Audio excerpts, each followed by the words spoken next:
How to change language on Spotify. In today's quick tutorial, I'll show you how to change the language on your Spotify app. So let's get started.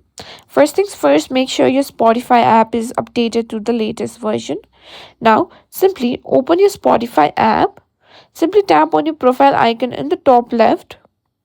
From there, simply go to Settings and Privacy. Here you'll find an option called Content and Display. Tap on it. Here you can see Display Preferences and App Language. Tap on it.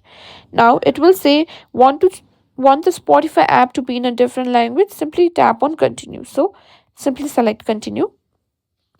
Now what you need to do is from here, as you can see, preferred language is English. You can simply change the language whichever you prefer. Once you do that, simply the app will refresh with the new language settings. And that's it. That's how you can simply change the language on Spotify. Quick and easy.